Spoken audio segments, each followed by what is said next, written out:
So you started writing a cookbook without really figuring out how you were going to sell it. Yeah, so I Nice. self-published it. Yeah, okay. You self-published it. I had gone to a couple of publishers and one of them was going to take it on, but you make no money from doing a book through a publisher, maybe a couple of dollars a book. So I was like, what's the point?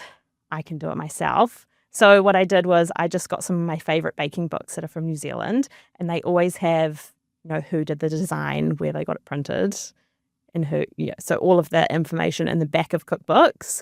And I just started emailing some people and I pieced it together myself. Wow. And what did that do to protect your margin in terms of if you were to get, did you say a few dollars per book? Dollars. What did it then turn into per book? 30. Per book? Yeah. So I still used a distributor to get it into what calls Paper Plus, Mighty Ape, things like that.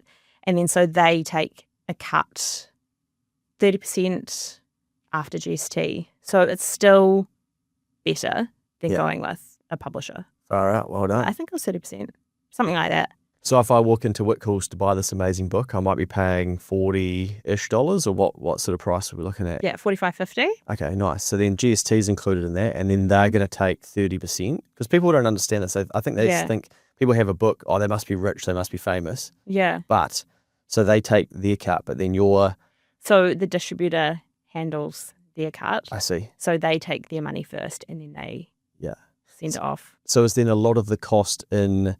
If you were to do it the other way, it's in them, like they control the whole process. Yeah. And the publisher, So the publisher deals with photography, the design. They have quite a upper hand on, if they want to have the book New Zealand focused or like things like that you might not quite like. Some publishers, they have to have you on the cover. And so that's one of their things, like you have to be on the cover. Yeah. And they try and guide the book the way they want to sell it, which is fair enough because that's how the publishing companies are making their money. But if you want full control over making a book, then I'm the biggest advocate for self-publishing.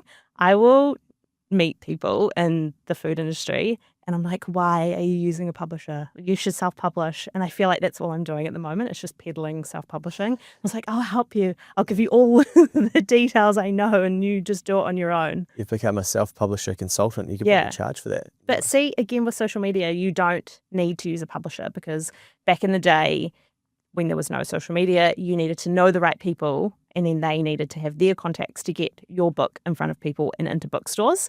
But because it's so easy to have a social media presence now and sell, say, I'm selling my books through my own website, it's just so easy.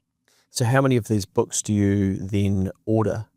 Yeah, so that's where I went wrong with my first book because I only ordered 3,000. 3,000 copies only? Yep. And then so I sold through those pretty quick. And then I only ordered another 1,000. And then I was like, I'm not reprinting it. But the thing is that a lot of book sales do just still trickle in.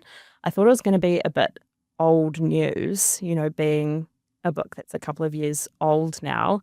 But I should have printed more in the beginning. Yeah. And because people now are still asking for it.